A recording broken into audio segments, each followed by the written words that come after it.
BJP AIADMK சேராதுன்னு நினச்சிட்டு இருந்தாங்க திமுக சைடில். ஆனால் சேர்ந்துருச்சு. இப்போ சேர்ந்த பிறகு அவங்களுக்கு வந்து ஒரு சிக்கல். வாக்கு சதவீதம் பார்த்தீங்கன்னா 2021 சட்டமன்ற தேர்தல், நாடாளுமன்ற தேர்தல் 2 தேர்தல் ஊற்றுங்க. சட்டமன்ற தேர்தலில் 2 பேருக்கும் இடையில வந்து கூட்டணி வித்தியாசம்னா 5.5%, தனிப்பட்ட முறையில் வித்தியாசம்னா 3% அதிமுக திமுக.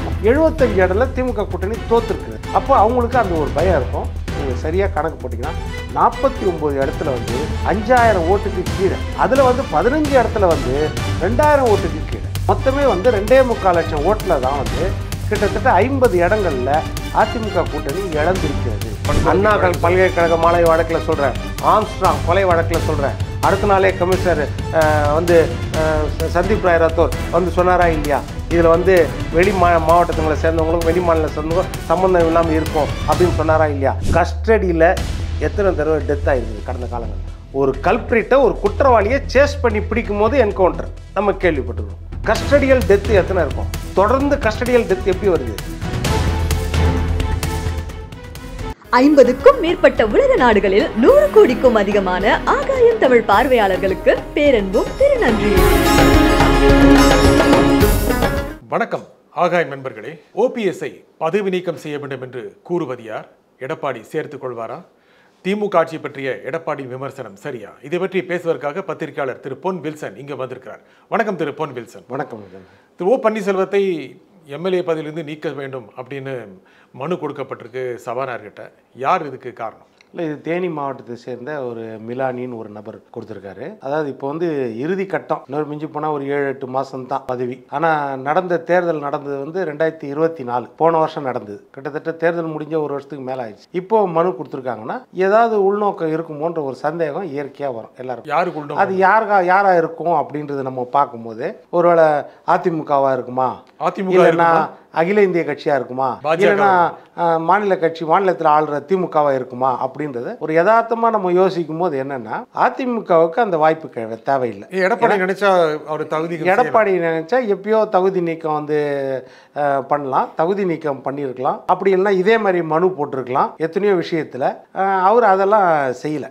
எடப்பாடியை பொறுத்த வரைக்கும், அதிமுக பொறுத்த வரைக்கும் அதை பெருசாக எடுத்துக்கல அவங்க. என்ன காரணம்? பட் லீகலாக பார்த்தீங்கன்னா அது வந்து உண்மை. எப்படின்னா, அண்டர் ஆர்டிகல் ஷெட்யூல் 10 பிரகாரம் 2(1) செக்ஷன், அதாவது 1985 ராஜீவ்காந்தி பீரியடில் தான் அந்த அமெண்ட்மெண்ட் கொண்டு வந்தாங்க. எதுக்குன்னா, இந்த கட்சி மாற்ற தடை சட்டம், அந்த கட்சி இஷ்டத்துக்கு மாறுறாங்க, மாறி வந்து ஸ்திரத்தன்மை போயிடுது.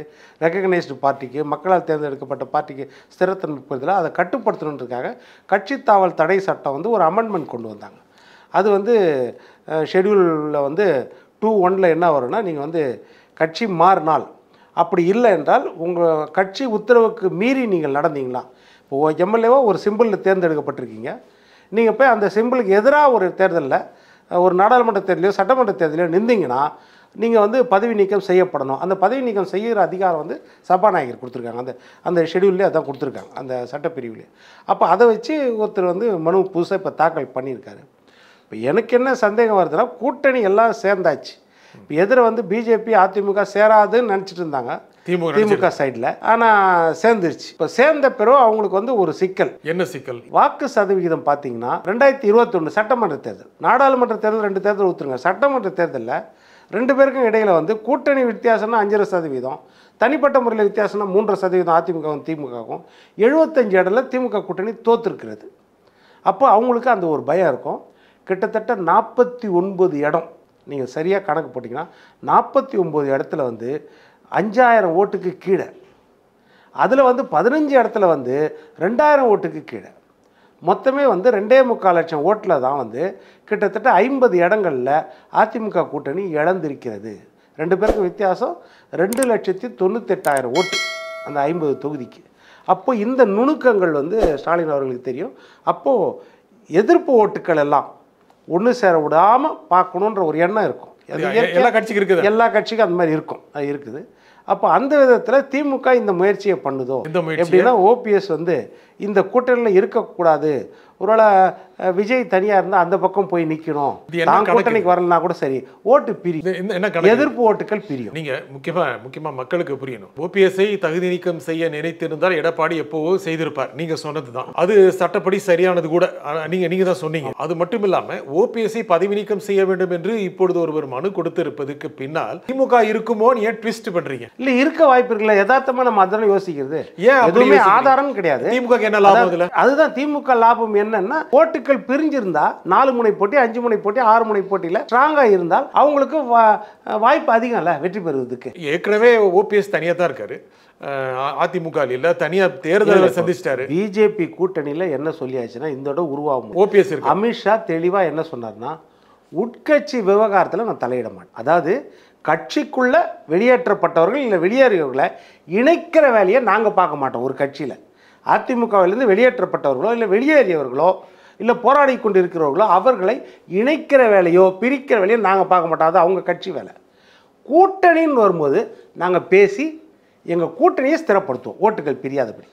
இப்போ அதுதான் அந்த யதார்த்தத்தில் நம்ம பார்த்தோன்னா டிடிவி கூட்டணியில் இருக்கக்கூடிய வாய்ப்பு, ஏன்னா தனி கட்சி வச்சிருக்குன்னு சொல்லிட்டார். ஆமாம், இருக்கக்கூடிய வாய்ப்பு இருக்கிறது அப்படின்றது தான் அது யதார்த்தம். அதே மாதிரி ஓபிஎஸும் இருக்கக்கூடிய வாய்ப்பு இருக்கிறது அப்படின்றத நம்ம பார்க்க முடியும் ஒழிய அது அவர் தனியாக இருப்பாருன்றதை பார்க்க முடியாது. அந்த பேச்சுவார்த்தைக்கு இன்னும் வரல, யாருமே வரல. ஆனால் அவங்க இருக்காங்க. ஆமாம், அவர் இருந்து தேசிய ஜனநாயக கூட்டணியில் நான் இருக்கிறேன் தான், என்னைக்கு இருக்கிறேன் தான் அவங்க சொல்லிட்டு இருக்காங்க. அவங்க அப்படியே தான் இருக்கிறாங்க. அதனால கூட்டணிகளில் வந்து ஓட் ஷேரிங் இருக்க வாய்ப்பு இருக்குது. சரி, கூட்டணி எதுக்காக ஒரு டவுட் இருக்குதுன்னா, ஓபிஎஸ் கையில் ஒரு கட்சி இல்லை, அவருக்கு ஒரு சின்ன இல்லை. அப்போ அந்த எந்த பக்கம் நிற்பாரு அப்படின்றது தான் ஒரு கஷ்டம் அவருக்கு. கடந்த முறை இருக்கிற மாதிரி ஒரு தனி சின்னத்தில் போட்டிட்டு போறாரு. இல்லை தனி சின்னத்தில் போட்டிடுறாரா இல்லைன்னா தாமரை சின்னத்திலே போட்டிடுறாரு, அந்த மாதிரியும் வியூகம் அமைப்பாங்கல்ல, சொல்ல முடியாது. அந்த மாதிரியும் வாய்ப்பு இருக்குதுல்ல. ஆனால் கூட்டணியில் இருக்காரு. கூட்டணியில் பாஜக கூட்டணியில் கண்டிப்பாக இருப்பார். அதிமுக பாஜக கூட்டணியில் நிச்சயமா இருக்கக்கூடிய வாய்ப்பு தான் இருக்குது. அந்த சமயத்தில் அது இன்னும் எடப்பாடி முழுக்க உறுதிப்படுத்தாட்டாலும் கூட அவர் அதில் இருக்காரு. ஒரு அண்டர்ஸ்டாண்டிங். இப்போ என்னன்னா, அவர் தகுதி நீக்கம் செய்ய சொல்றதுக்கு பின்னால் திமுக இருக்குங்கிற மாதிரி நீங்க சந்தேகத்தை கிளப்புறீங்க. அது திமுகவுக்கு என்ன லாபம்ங்கிற? ஓட்டு பிரியும் போது இப்போ இந்த கூட்டணி பிரியும். ஆமா, இந்த கூட்டணி இருக்குது. இப்போ அதிமுக கூட்டணி, பிஜேபி கூட்டணி, அது கூட ஃபர்தராக சில கட்சிகள் வரப்போகுது. அப்படின்போது அந்த ஓட்டுக்கள் அதிகமாக இருக்கக்கூடிய வாய்ப்பு இருக்கிறது. அதுலேருந்து கொஞ்சம் எவ்வளோ ஓட்டு பிரிக்க முடியுமோ அவ்வளோ பிரிக்கணும்ல. ஓபிஎஸ் பிரிஞ்சு போவாருன்னு அவர் அதிமுக பாஜக கூட்டணி தான் இருப்பாரு. அந்த அழுத்தம் கொடுக்கறதுக்கு ஒரு வாய்ப்பு இருக்கிறதுன்ற. என்ன அழுத்தம் கொடுப்பாங்க? ஆமா, இப்போ பிரிஞ்சா அந்த ஓட்டு பிரிஞ்சா பிரியக்கூடிய வாய்ப்பு இருக்கிறதுல. அதே வந்து பிஜேபி வந்து அவரை விடாது. பிஜேபி என்ன செய்யும்? பிஜேபி ஏற்கனவே சொல்லிடுறாங்க எங்க கூட்டணியில் தான் இருக்கிறோன்னு. ஆனால் அவருக்கு என்ன இருக்கும்? நம்மளை வந்து சேர்க்க விடாமல் பண்ணிட்டான், அதிமுகவில் சேர்க்கறதுக்கு பிஜேபியை நம்பி இருந்தோம், இப்போ இல்லையே, அந்த ஆதங்கம் அவர் இருக்கும். அதை பயன்படுத்தி இதை உங்கள் எதிர்ப்பை காட்டுறதுக்கு நீங்கள் அங்கே போயிருங்க, ஒரு பக்கம் போயிருங்க, 3வது இடத்துக்கு போயிருங்க அப்படின்னு சொல்லிட்டு எங்ககிட்ட வரலனாலும் அது மாதிரி போயிருங்க அப்படின்னு சொல்லக்கூடிய வாய்ப்பு இருக்குது. எங்க கூட வரலன்னா கூட நீங்க விஜய் கூட போய் நில்லுங்க அப்படின்னு. ஆனா விஜயே தனியா நிப்பாரா அப்படின்றது அது ஒரு கேள்விக்குரிய. ரெண்டு விஷயம். நீங்க திமுக நினைக்கிறது, நீங்க சொல்றீங்க திமுக ஓபிஎஸ்ஐ கத்தரித்து விட நினைக்கிறது. ஐயா, நீங்க திமுக வராட்டியும் பரவாயில்ல, பாஜக அதிமுக கூட்டணி இல்லாம விஜய் கூட போய் சேருங்க அப்படின்னு திமுக எதுக்கு நினைக்கணும், எதுக்கு சொல்லணும்? இப்ப அதுதானே சொன்னேன் நான். ஓட்டு பிரியும்னா இப்போ திமுக சைடில் 50 ஓட்டு இருக்குதுன்னா, அதிமுக சைடில் வந்து 52 ஓட்டு இருக்குதுன்னா, அந்த 2 ஓட்டு அங்கே பிரிஞ்சுதுன்னா திமுக ஜெயிச்சிடும்ல. இதான கணக்கு, சாதாரண கணக்கு தானே இது அரித்மேட்டிக் தான். எதிர வந்து தனித்தனியாக இருந்தாங்கன்னா எங்களுக்கு வாய்ப்பு அதிகமாக இருக்கும். ஏன்னா ஆன்டி இன்கம்பன்சி 5 வருஷம் ஆன்டி இன்கம்பன்சி திமுகவுக்கு இயற்கையாக இருக்கும். எதிர்ப்பு ஓட்டுகள் இந்த தடவை கண்டிப்பாக இருக்கும். அந்த எதிர்ப்பு ஓட்டுகள் பிரிந்திருந்தால் திமுக மறுபடியும் வெற்றி பெற வாய்ப்பு இருக்கிறதுன்றது அந்த பர்முடேஷன் காம்பினேஷன் அவங்க கணக்கு போடுவாங்களான்னு ஒரு சந்தேகம் இருக்கலாம் நம்மளுக்கு. எப்படின்னா, ஒருத்தர் இந்த மாதிரி வழக்கு தொடுத்திருக்கும் போது இந்த சந்தேகமும் இயற்கையாக வரக்கூடிய வாய்ப்பு இருக்கிறது. ஓட்டுகள் பிரிந்திருக்கும் போது ஆளும் கட்சி கூட்டணி அப்படியே பலமாக இருக்கு, அப்படியே இருக்கு. கடந்த கிட்டத்தட்ட 5 தேர்தலை சந்தித்த கூட்டணி அப்படியே இருக்கு. எதிர்ப்பு ஓட்டுகள் திமுக எதிர்ப்பு ஓட்டுகள் பிரிந்தால் திமுகவுக்கு சாதகம், அணிக்கு சாதகம் இல்லை. அதை தான் நான் சொல்ல வரேன். அவங்க அந்த மினிமைஸ் வாய்ப்பை பார்ப்பாங்க. அதிமுக பிஜேபி மட்டுமே கூட திமுக கூட்டணியை வெற்றி பெற வைக்க சான்ஸ், தோக்கடிக்க சான்ஸ் இருக்குது. அதிமுக ஏன்னா எதிர்ப்பு ஓட்டுகள் அந்த அளவுக்கு அதிருப்தி திமுக மேல இருக்குது. எந்த பக்கம் பார்த்தாலும் அதிருப்தி அந்த அளவுக்கு. என்ன அதிருப்தி? நீங்க சட்டம் ஒழுங்கு பிரச்சனை இன்னைக்கு நல்லா இருக்குதுன்னு நீங்க ஒத்துக்குவீங்களா? சட்டம் ஒழுங்கு பிரச்சனை தொடர்ந்து எதிர்க்கட்சி தலைவர் குற்றம் சுமத்திட்டே இருக்காரு, தினந்தோறும் அறிக்கை விட்டுட்டே இருக்காரு. எதிர்க்கட்சி தலைவர் மட்டும் அறிக்கை விடுறாங்க, ஆனா மக்கள் எல்லாம் அது பொய்யின்றாங்க. எதிர்க்கட்சி தலைவர் சொல்ல இப்ப நம்ம ஊடகத்துல பேசுறோம், நம்ம தெளிவா சொல்லணும். சட்டம் ஒழுங்கு பிரச்சனை திருப்தியா இருக்குதா? அண்ணா பல்கலைக்கழக விஷயத்துல உங்களுக்கு திருப்தி இருக்குதா? வேங்கை வயல் விஷயத்துல யார் குற்றம் சுமத்தினார்களோ அவர்களே குற்றவாளிகள், அதுல திருப்தி இருக்குதா? திரௌபதி அம்மன் கோயில்ல இன்றைக்கு வரைக்கும் பட்டியலின மக்கள் திராவிட இயக்கம் சொல்றோம், திராவிட மாடல் சொல்றோம், சமூக நீதி சொல்றோம், பெரியார் கொள்கை சொல்றோம், இன்றைக்கு வரைக்கும் விழுப்புரம் திரௌபதி அம்மன் கோயில் உள்ள நீதிமன்ற தீர்ப்பு கொடுத்த பிறகு கூட பட்டியலின மக்கள் ஃப்ரீயாக போக முடியுதா? நடக்கிறதா? இருக்கிறதா? இப்போ இதெல்லாம் அதிருப்தி இருக்குதா? கள்ளக்குறிச்சி சம்பவம், கள்ளச்சாராய மரணம், 24 டாஸ்மாக் ஊழல்கள், இதற்கு மேலே பார்த்தீங்கன்னா சட்டம் ஒழுங்கு பிரச்சனை, துப்பாக்கி கலாச்சாரம். இன்றைக்கு கூட திருவள்ளூர் மாவட்டத்தில் என்னாச்சு, ஒரு பாட்டாளி மக்கள் கட்சி இளைஞர் அணியை சேர்ந்தவர் வந்து வண்டியில் போகும்போது இறந்துட்டாருன்னு சொல்லி ஆக்சிடென்ட் கேஸுன்னு தான் புக் பண்ணியிருக்காங்க. ஆனால் போஸ்ட்மார்ட்டம் ரிப்போர்ட்டில் வருது, என்னன்னு வருது? துப்பாக்கி சூடு நடந்திருக்குது, அவர் உடம்புல துப்பாக்கி இருக்குது, சூடு கொண்டு இருக்குது, குண்டு பட்டுருக்குது. அப்போ இப்போ அது அந்த கேஸாக போடுறாங்க.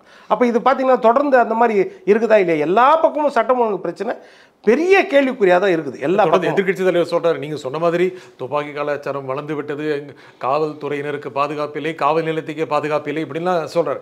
அது எல்லா காலத்திலும் ஏதோ எல்லா அரசாங்கங்களும் சந்திக்கிற விஷயம் தானே. இது இந்த அரசாங்கத்துக்கு மட்டுமே உரியதா எதிர்க்கு திரு எடப்பாடி பழனிசாமி மாத்திரம்? எந்த காலத்தில் நீங்க சொல்றது வந்து ஒரு கமிஷனரோ ஒரு டிசியோ வந்து இந்த தவறுக்கு இவர் தான் காரணம் இல்லை, அவர் காரணம் இல்லைன்னு சொல்லியிருக்காங்க.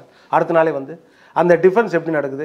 அடுத்து என்ன சொன்னா, அண்ணா பல்கலைக்கழக மாணவி அண்ணா பல்கலைக்கழக மாணவி வழக்கில் சொல்றேன், ஆம்ஸ்ட்ராங் கொலை வழக்கில் சொல்றேன், அடுத்த நாளே கமிஷனர் வந்து சந்தீப் ராய் ரத்தோர் வந்து சொன்னாரா இல்லையா, இதில் வந்து வெளி மாவட்டத்துங்களை சேர்ந்தவங்களுக்கும் வெளி மாநில சேர்ந்தவங்களுக்கும் சம்மந்தம் இல்லாமல் இருக்கும் அப்படின்னு சொன்னாரா இல்லையா? அடுத்தது கஸ்டடியில் எத்தனை தடவை டெத் ஆகிருக்குது கடந்த காலங்களில்? ஒரு கல்பிரிட்டை, ஒரு குற்றவாளியை சேஸ் பண்ணி பிடிக்கும் போது என்கவுண்டர் நம்ம கேள்விப்பட்டுக்கிறோம். கஸ்டடியல் டெத்து எத்தனை இருக்கும்? தொடர்ந்து கஸ்டடியல் டெத் எப்படி வருது? ஆம்ஸ்ட்ராங் கொலை வழக்கில் திருவேங்கடம் நம்பர் 2 அக்யூஸ்ட், அவன் தான் கத்தி எடுத்து வெட்டினான்றது வீடியோ காட்டினாங்க, எல்லாம் காட்டினாங்க, சிசிடிவி ஃபுட்டேஜ் இருந்துச்சு, எல்லாம் இருந்துச்சு. அவங்க ஆஜராயிட்டாங்கன்னு சொல்கிறாங்க, நாங்கள் பிடிச்சோன்னு இவங்க சொல்கிறாங்க, அது நடந்துச்சு. சரியா? ஆம்ஸ்ட்ராங்கை வெட்டும் போதே கத்தி போன்ற ஆயுதங்கள் தான் பயன்படுத்தப்பட்டது. அதுக்கப்புறம் அவரை கஸ்டடியில் எடுத்து எதுக்காகனா வேற எங்கேயோ பதுக்கி வச்சிருக்காராம் ஆயுதம், அதை நாங்கள் கூட்டு போகிறோம் போது எவ்வளவு படை பரிவாரங்களோடு போவாங்க காவல்துறையில் கஸ்டடியில் இருக்கிறவரை எவ்வளவு காவலர்கள் பாதுகாப்போடு கூட்டு போவாங்க. அவர் ஆயுதம் எடுக்கிற இடத்துல துப்பாக்கி எடுத்தாங்க, துப்பாக்கி எடுத்து சுடப்படாரம், அவர் தூக்கி சுட்டுட்டாங்களாம். இதை நீங்கள் நம்புகிற மாதிரி இருக்கா? சொல்லுங்கள், இது நம்புகிற மாதிரி இருக்கா? ஆம்ஸ்ட்ராங்கை கொலை பண்ணும்போதே துப்பாக்கி எடுக்கல, கத்தியை வச்சு தான் கொலை பண்ணுறான். ஆனால் கஸ்டடியில் இருந்து கூட்டு போகும்போது அதை எடுத்து கொடுக்கும்போது விடிய காலையில் அவன் துப்பாக்கி வச்சு தான் நாங்கள் சுட்டுட்டோன்றாங்க.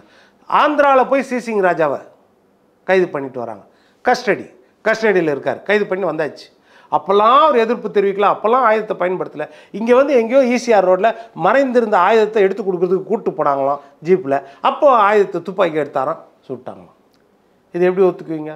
அடுத்தது விஏஓ கொலை, லூர்து பிரான்சிஸ் அலுவலகத்திலேயே கொல்லப்படுகிறார் மொரப்ப நாட்டில், நெல்லையில், தூத்துக்குடியில். அப்போ என்னாச்சு?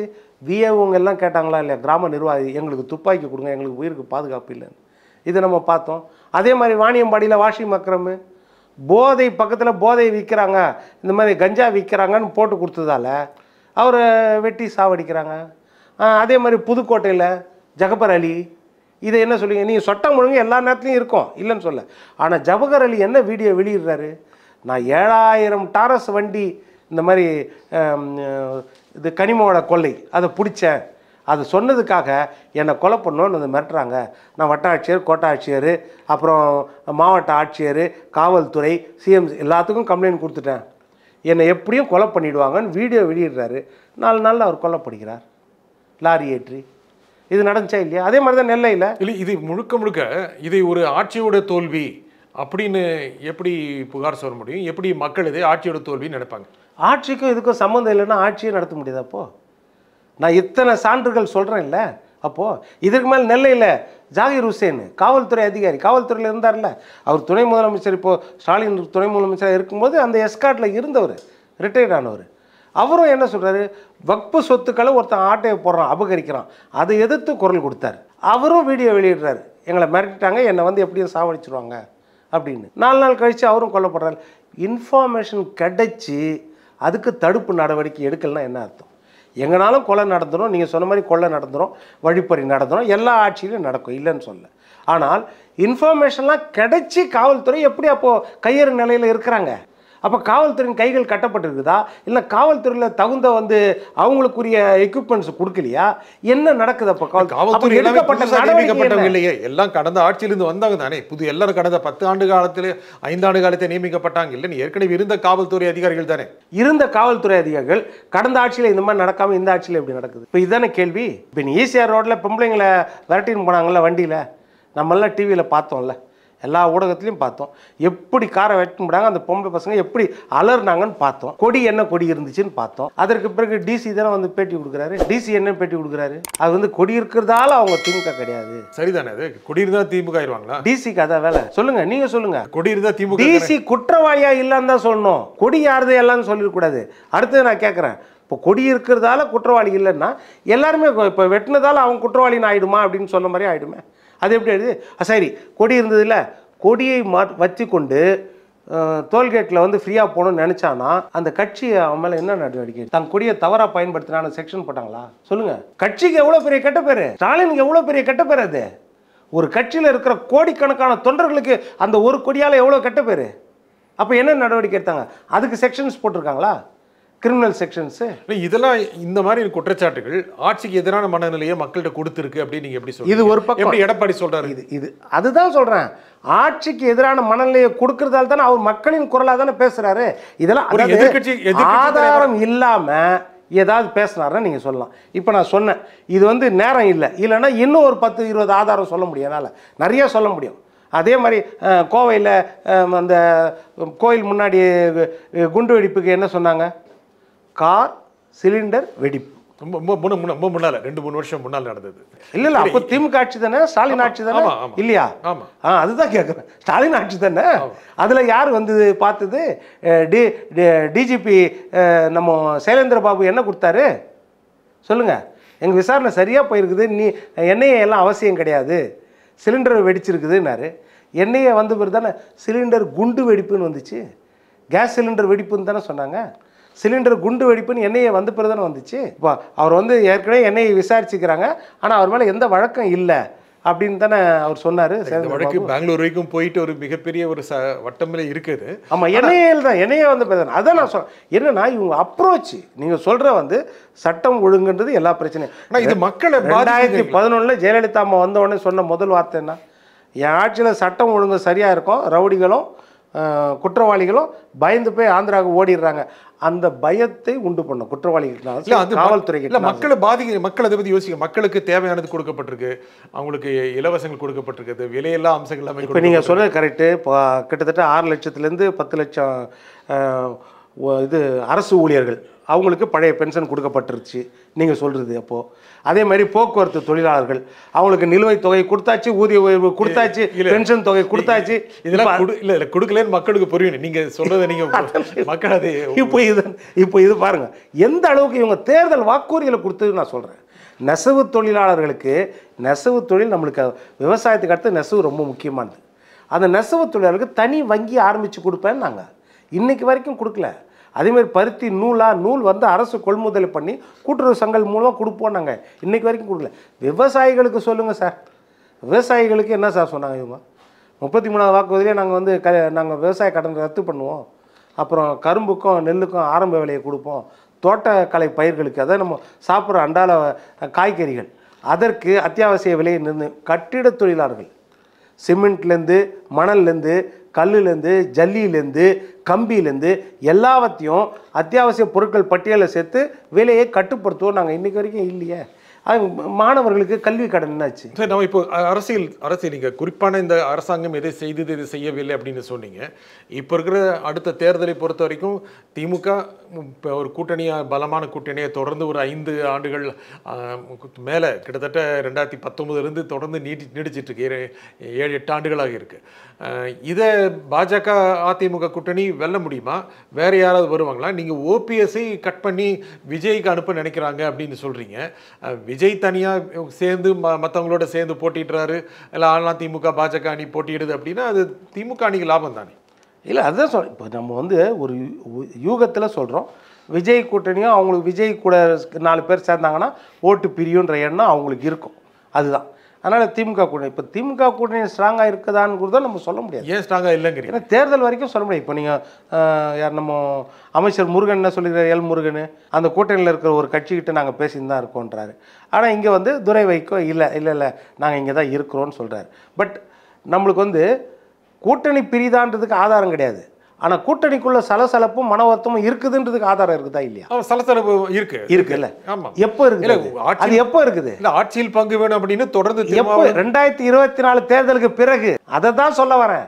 நாடாளுமன்ற தேர்தலுக்கு பிறகு நீங்கள் 3 தேர்தல் தான் பிரைமரி ஃபேக்டராக பார்ப்பீங்க. 2019, 2021, 2024. இதில் 2 வந்து நாடாளுமன்ற தேர்தல். நடுவில் இருந்த 2021 தேர்தல் தான் வந்து சட்டமன்ற தேர்தல். அந்த தேர்தலில் 75 இடம் திமுக தோற்றுருக்குது. அதை வச்சு தான் சொல்கிறேன் நான். அப்போ இந்த சட்டமன்ற தேர்தல் அவங்களுக்கு உயிர் நாடியான பிரச்சனை, ரொம்ப முக்கியமான பிரச்சனை, நுணுக்கமாக பார்ப்பாங்க. இப்போ தான் அந்த உரிமை குரல்லாம் வருது. என்ன வருது? விடுதலை சிறுத்தைகளை பொறுத்த வரைக்கும் ஆட்சி அதிகாரத்தில் பங்கு, கூடுதல் சீட்டு, தலித் முதலமைச்சர், எல்லா குரலும் வந்துச்சு. அதே மாதிரி கம்யூனிஸ்ட் கட்சி என்ன சொல்கிறாங்க? இன்றைக்கு வரைக்கும் சண்முகம், இந்த கூட்டணி கட்சிகள் இருந்தால் இல்லைன்னா திமுக ஜெயிக்கவே முடியாது.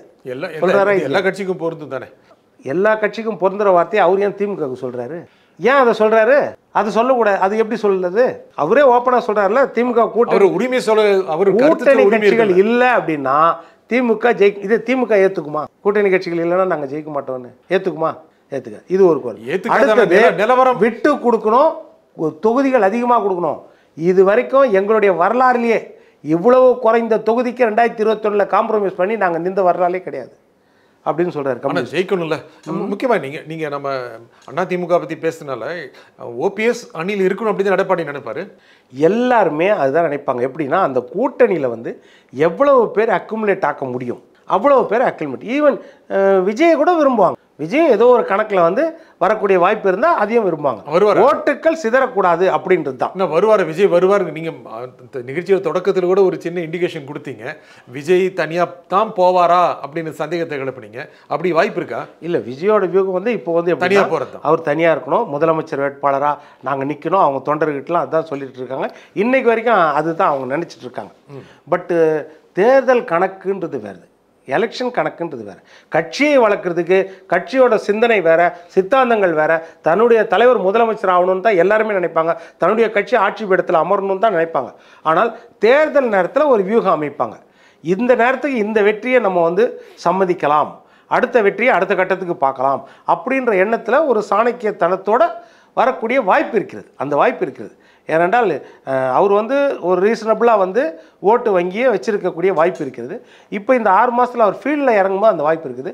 அதே நேரத்தில் எடப்பாடியே இப்போ ஜூலைலேருந்து ஃபீல்டில் இறங்க போகிறாரு, மக்கள் யாத்திரைன்னு சொல்லி. அப்போ எல்லாருமே இந்த ஃபுல் ஃபீல்டில் இறங்கும்பொழுது இந்த யாருக்கு வெற்றி வாய்ப்பு இருக்கிறது, மக்கள் ஆதரவு யார் பக்கம் இருக்கிறது அப்படின்னு பார்த்து அந்த கணக்குகளை மற்ற கட்சிகளும் போடும், எல்லா கட்சிகளும் போடும். நேரடியாக என்ன சொல்றீங்க? எடப்பாடியும் களத்துக்கு போக போறாரு, ஒரு யாத்திரை செய்ய போறாரு. ஆமா, விஜயும் பல்வேறு மாவட்டங்களில் சுற்றுப்பயணம் போக போறாரு. அவங்க ஒருத்தர் ஜட்ஜ் பண்ணிப்பாங்க யாருக்கு செல்வாக்கு அதிகம் இருக்கு அப்படின்னு சொல்றீங்களா? ஜட்ஜ் பண்றது கிடையாது, யாருக்கு செல்வாக்கு அதிகமா இருக்கு கிடையாது, வெற்றி வாய்ப்பு யாருக்கு அதிகமா இருக்கு அதான் சொல்றேன். ஆமா, செல்வாக்குன்றது வேற, செல்வாக்கு எல்லாருக்குமே இருக்கும். வெற்றி வாய்ப்பு, வெற்றி வாய்ப்பு, ஓட்டு கன்வர்ஷன் யாருக்கு இருக்கும். அப்போ நம்ம ஓட்டம் அந்த ஓட்டம் சேர்ந்தா எதிரியை வீழ்த்த முடியுமா, இல்லை நம்ம தனியாகவே வீழ்த்த முடியுமா, அந்த நம்பிக்கை இருக்கிறதா? அப்படி இல்லைன்னா அன்னைக்கு கரண்ட்டுக்கு எந்த பிரச்சனை பெரிய பிரச்சனையாக வந்திருக்குது, இந்த பிரச்சனையெல்லாம் வந்து நிற்கும் முன்னாடி. அந்த நேரத்தில் இப்போ நம்ம கடந்த காலத்தில் நினச்சிருப்போமா 2G ஊழல்னு சொல்லி பெருசாக நிற்கும்னு நினைப்போமா? கடைசி நேரத்தில் அந்த மாதிரி வந்துச்சு. அதே மாதிரி அரவிந்த் கெஜ்ரிவால் நம்ம நினச்சி பார்ப்போமா? அரவிந்த் கெஜ்ரிவால், கிரண் பேடி இவங்கெல்லாம் வந்து நிற்பாங்க அப்படின்னு நினைப்போமா? அவர் அண்ணா ஹசாரே ராம்லீலா மைதானத்தில் ஒரு போராட்டத்தை அறிவித்தார், எல்லாமே சுக்குநூறாக உடஞ்சி போச்சு காங்கிரஸ் கூட்டணி. அந்த மாதிரி என்னன்னா ஏதாவது ஒரு புரட்சி எந்த நேரத்துலையும் எதனால வரலாம், வரக்கூடிய வாய்ப்பு இருக்குது, ஒரு சிக்கல் வரலாம். அப்படி வரக்கூடிய வாய்ப்பு இருக்கும்போது நம்ம கணக்கு போடாத கட்சிகள்லாம் ஒன்றா சேரவும் வாய்ப்பு இருக்குது, தனியாக நிற்கவும் வாய்ப்பு இருக்குது, இல்லைன்னு சொல்ல. ஆனால் அதிமுக மிகப்பெரிய அளவில் அந்த அதிமுக தலைமையில் இருக்கிற கூட்டணி திமுக எதிர்ப்பு வாக்குகளை அப்படியே அறுவடை செய்யக்கூடிய இடத்துல அதிமுக பிரம்மாண்டமாக நிற்குது. ஆனால் விருப்பத்தோடு இருக்கு, பிரம்மாண்டமாக ஆகலையே. பிரம்மாண்டமாக தான் இருக்குது இன்னைக்கு எப்படி வரைக்கும். பிரம்மாண்டமா இருக்குன்னு சொல்றீங்க? எல்லா விதத்திலையும் அதிமுகவை எந்த விதத்திலையும் நம்ம திமுகவை பழி சொல்லுவோம், பிஜேபியை பழி சொல்லுவோம், தேசிய அளவில் அதிகாரிகளை பழி சொல்லுவோம், தேர்தல் கமிஷனை பழி சொல்லுவோம், இடியை பழி சொல்லுவோம். எந்த பக்கமாவது எந்த துறையாவது அதிமுகவை ஆட்டவோ அசைக்கவோ முடிஞ்சதா? ஒரு ஆளுமையே இல்லாமல் 2017 அந்த பதவிக்கு ஒரு அடையாளமே இல்லாமல் வந்த ஒரு தலைவர், ஒரு சாதாரண ஒரு விவசாய குடும்பத்தில் வந்த ஒரு தலைவர். அது வரைக்கும் நம்மளுக்கு அடையாளம் தெரியாது. அவர் சேலத்தில் ஒரு எம்எல்ஏ, ஒரு அமைச்சராக இருந்தாருன்னு பொறுப்பெல்லாம் முக்கியமான செயலாளர் பொறுப்புல இருந்திருக்காரு. அது அமைச்சரா இருந்திருக்காரு, பொதுப்பணித்துறை அமைச்சராக இருந்தா. வேற யார் யார் அந்த மாதிரி பதவியில் இருந்திருக்காரு உங்களால சொல்ல முடியுமா? சொல்ல முடியுமா? வேற யார் யார்? கிட்டத்தட்ட 40-50 பேர் இருப்பாங்க அதிமுக அந்த மாதிரி முக்கியஸ்தர் முன்னாடி காலத்துல இருந்து இன்னைக்கு வரைக்கும் இருக்கிறவங்க. நீங்க கேட்ட கேள்வி, ஆனா என்னன்னா அந்த லெவல்ல இருந்து இன்னைக்கு இல்ல, நீங்க கேட்ட கேள்வி மக்களுக்கு புரியும். நீங்க வந்து யாரா இருந்திருப்பாங்க நீங்க கேட்டீங்க, பல பேர் இருந்திருக்காங்க நீங்க சொல்ல வரீங்க. ஆமா, பல பேர் இருந்திருக்காங்க. ஆனால் அந்த இடத்துல இவர் வந்து ஆளுமையோடு அந்த 4.5 வருஷத்துல எழுந்து நின்றா இருப்பாருங்க. இவரை விட நீங்க சொன்ன மாதிரி நிறைய சீனியர் இருப்பாங்க. செங்கோட்டையன் இருப்பார், அதே மாதிரி கடந்த காலங்களில் முத்துசாமி இருந்தார், நம்ம இவர் இருந்தார், ஓபிஎஸ் அவருக்கு முன்னாடி முதலமைச்சராக இருந்தார், இல்லைன்னு சொல்லலை. ஆனால் அந்த பதவிக்கு வந்த பிறகு எந்த சோதனை இருந்தாலும் அதை சாதனையாக மாற்றி அவர் நின்றா இருப்பாருங்க. இன்னைக்கு வரைக்கும் அது பேசு பொருளாக இருக்குதா? ஆனால் இப்போ நிற்பாரா? இப்போ அடுத்த நிற்பாரா? நிச்சயமா. இன்னைக்கு ஒன்றும் இல்லை, அதிமுக பிரம்மாண்டமாக நிற்கிறதுன்னு சொல்றீங்க. எடப்பாடி பிரம்மாண்டமா நிற்பாரா? எடப்பாடி தாங்க அடையாளம். இன்னைக்கு அதிமுக அடையாளமே எடப்பாடி தான். இன்றைக்கு அதாவது மிகப்பெரிய ஆளுமைகள் நம்ம அவங்க கூட ஒப்பிடவே முடியாது. எம்ஜிஆரையும் ஜெயலலிதாவும் ஒப்பிட முடியுமா? யார் கூடயுமே ஒப்பிட முடியாது. அப்பேற்பட்ட ஆளுமைகள் இருந்த இடத்துல ஒருத்தர் அந்த இடத்த நிரப்புறாருன்னா அதுலேயும் சொல்லக்கூடிய விஷயத்தில் நீட்டாக 7.5% கொண்டு வந்தார். அது தஞ்சை மாவட்டமா டெல்டா மாவட்டமா பாதுகாக்கப்பட்ட வேளாண் மண்டலமா அறிவிச்சாரு. 11 மருத்துவக் கல்லூரி கொண்டு வந்தாரு. 2019 தோத்துட்டுல இருக்காரு. இல்ல, தோல்வி வெற்றி கிடையாது. 2011 2021 வரைக்கும் 14 தோல்விகள் திமுக. என்கிட்ட லிஸ்டே இருக்குது. 14 தோல்விகள் திமுக. அந்த நேரத்தில் 11 தோல்விகள் ப்ளஸ் 2-3 இடத்துல வந்து தேர்தலில் நிற்கல. ஆர்கே நகர்லேருந்து அருப்புக்கோட்டையிலேருந்து தேர்தல் அவங்க புதுக்கோட்டை நினைக்கிற தேர்தல் நிற்கலை. அதனால் வெற்றி தோல்வி வந்து எல்லா நேரத்திலையும் சகஜம். அதை மீறி தான் நான் அந்த சட்டமன்றத்தை சொன்னேன். சட்டமன்றத்தில் வந்து 1,74,00,000 ஓட்டு திமுக கூட்டணி, இவங்க 1,54,00,000 ஓட்டு, கிட்டத்தட்ட 20 லட்சம் ஓட்டு தான் வித்தியாசம் அதிமுகவுக்கும் திமுகவுக்கும் தனிப்பட்ட முறையில் பார்த்தீங்கன்னா. அதனால் ஈஸியாக வந்து அதிமுகவுக்கு வந்து நல்ல வாய்ப்பு இன்றைக்கி இருக்குது. அந்த வாய்ப்பை இன்னும் ஸ்ட்ரென்தன் பண்ணிக்கணுன்றதுக்காக தான் அவங்க கூட்டணிகளை விரும்புகிறாங்க, கூட்டணிகளை சேர்க்குறாங்க. ஆனால் கட்சிகள் வருமானு தெரியல. பாமக வருமா, தேமுதிக வருமா, இதெல்லாம் ரொம்ப ஆசிலேஷன் தான் இருக்குது. இல்லை, அதை பற்றி அதுதான் சொல்கிறேன். இப்போ நீங்கள் ஏடிஎம்கே எடுத்துக்கிட்டிங்கன்னா அவங்க அதை பற்றி பெருசாகவே இல்லை. அடுத்து அவங்க களத்தில் இறங்கும் போது ஆட்டோமேட்டிக்காக எந்த கட்சியும் வந்தாலும் இன்முகத்தோடு வரவேற்றுக்கணும், அவ்வளோதான். ஆனால் ஓபிஎஸ் அதிமுக அணியில் தான் இருப்பார். நீங்கள் சொல்கிற மாதிரி திமுக விஜய் பக்கம் இல்லை. என்னோட கெஸ்ஸிங் என்னன்னா அவர் கண்டிப்பாக இந்த பக்கம் தான் இருப்பார். ஏனென்றால் அவரோட இடத்த அவர் நிரப்பிக்குவார். அவரோட இடத்த அவர் கண்டிப்பாக வந்து அவரோட ரெகக்னேஷனை பார்ப்பார் அவர். மற்றபடி வேறு இடத்துல போனால் இந்த ரெகக்னேஷன் கூட இருக்காதுன்றது அவருக்கு தெரியும் மற்ற இடத்துக்கு போனால். அதனால் இங்கே இருந்தால் அந்த தகுந்த மரியாதையோடு இருக்குன்றது அவருக்கே தெரியும். அதனால் அவர் அந்த அகண்ட பார்வையோடு தான் பார்த்துட்டு இருப்பார். ஏன்னா பிஜேபியும் அதை வச்சு தான் பார்க்கும். ஓட்டுகள் சிதறக்கூடாது, அதுக்காக தான் இந்த கூட்டணியை உருவாகிறது அப்படின்றது தான் பார்க்கும். இந்த நிகழ்ச்சியிலும் கருத்து குறிப்பாக திரு பொன் வில்சன், மிக்க நன்றி. நன்றி. மீண்டும் ஒரு நிகழ்ச்சி சந்திப்போம். நன்றி, வணக்கம்.